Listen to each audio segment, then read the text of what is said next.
Hey everybody, today we're going to talk about Chapter 11.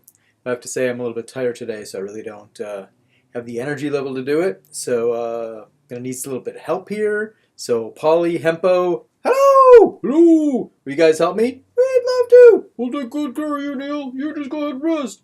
Alright, I'll just rest. You guys go ahead and do the chapter, would you please? Yeah, we'll do it! Okay, here we go! Alright, so today in Chapter 11, the whole plot takes place in the factory hospitals. I didn't even know factories had hospitals.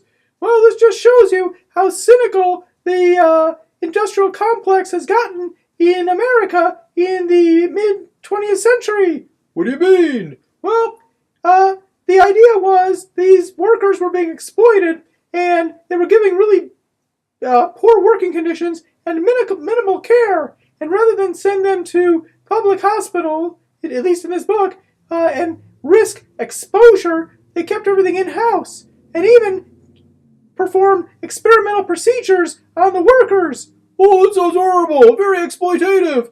Yeah, that's kind of the point Ellison was trying to make.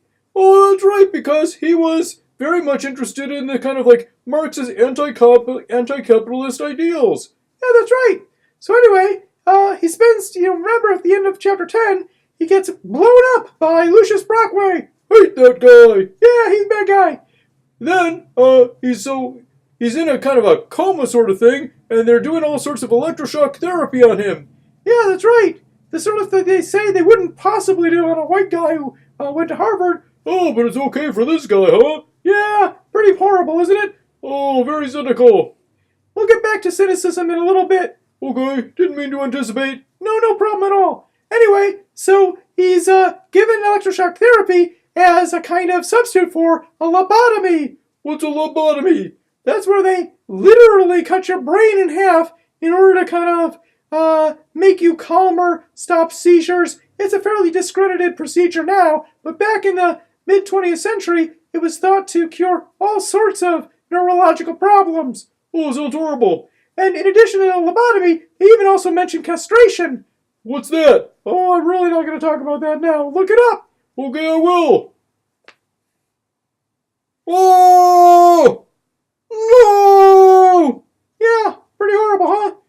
Well, they didn't really do it. No, but they talked about it, and just raising the idea is enough to kind of suggest that really what white society is interested in doing is neutering black America, making them less of a threat as they grow in population and power. Oh, I hate that. Yeah, that's pretty horrible. Alright, and then at the end of the chapter, he goes back to Harlem. Notice this is kind of interesting. If you remember, at the beginning of chapter 10, he arrived at the factory by taking a bridge. Do you know how he gets home? Yeah, he took the subway. Yeah, so at the beginning, on his way to the factory, he takes the high road, but then he's compelled to go underground again and take the low road home. Oh, seems pretty symbolic. Yeah, let's talk about some of the symbols in today's chapter. Okay, let's do that. All right, you gotta duck because I can't see my notes. Oh, sorry. All right, so I'll stand over here. Yeah, that sounds good. All right, so I forgot my voice. I got it now. All right, obviously a lot of white and black imagery. At this point, Ellison has used these colors dozens of times. So as you see them going forward, obviously he's continuing the same motif. In addition to the white and black imagery, we also get some fairly disturbing coffin imagery. Yeah, he's put in this sort of chamber, this glassed-in case, where he doesn't have a lot of room to move, and complains about it even, and is treated in that. Yeah, that kind of coffin imagery is really interesting, especially since what follows almost immediately is this kind of rebirth imagery. What do you mean? Well, at one point he's got this cord coming out of his stomach, and it has to be cut. So it seems somewhat parallel to this being born with the umbilical cord. And he even mentions this idea of rebirth explicitly on page 233. Oh, so there's kind of a death and a rebirth. That's right.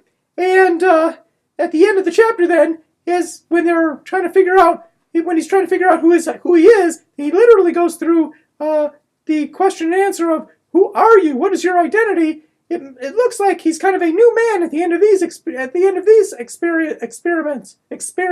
Oh, those are tough words to say. Anyway, so that's what's going on. Yeah, that's a lot of stuff. But there's more. We see more of that aquarium imagery. And we see more of this dehumanization, where he's told to sit and not speak, kind of like you would talk about a dog. Yeah, and even at the very end, just in case you haven't seen enough of it, there's a woman on the subway eating an apple. Oh, what does it mean? I don't know, you figure it out, kids. Okay, we will. I gotta think about that one. Alright, you'll get back to me. No problem. Alright, in addition to that, it's important to think about the kind of characters that we see in this chapter. Tell us about them. Sure, I will. Well, there are the doctors who are very arrogant and dismissive, very hubristic. And on the one hand, they have the power, at least for now, but they're not very sympathetic characters. They're cruel and insensitive, they laugh, and even when the electric shocks make his whole body go into convulsions, they think about it as some sort of dancing. Yeah, they even say, look, black people do have rhythm. Dance, boy, make it hot, or something like that. Yeah, it's really cruel and insensitive. They'll get theirs. I sure hope so. Anyway, in addition to that, it's important to talk about some of the themes that we've seen over and over again. Tell us about those. Okay, I will, but why don't you talk about them? Okay, I will. All right, some of the themes are... Oh, I can't see my own notes. Okay, you tell them. Okay, I will. All right, some of the themes are... the chapter starts once again with the narrator being somewhat vulnerable and captive, even compliant. And then by the end of the chapter, we see him becoming somewhat cynical. Remember his conversation with the director at the end of the chapter? Oh yeah, he even uses the word palaver. What does that mean? I don't know, go look it up. Okay, I will. Oh, that's what it means. Yeah, so you see him using this kind of high-end vocabulary. Why do you suppose he does that? Good question. All right, kids, think about that one. In addition, we get, obviously the main theme of this chapter is identity. Well, who is he? Does he even know who he is? And so, if his identity has been erased, now he needs to form a new one. And what will that be? I don't know what will be. Well, we gotta read chapter 12 and find out. Okay, let's do that. All right, check the Weebly and find out what the assignment is. If I recall correctly, although I might not. Chapter 12 might be a long one, so I might have cut that in half. Well, we'll have a look. Okay, either way, we'll see you next time. Have a good day. Bye. Oh.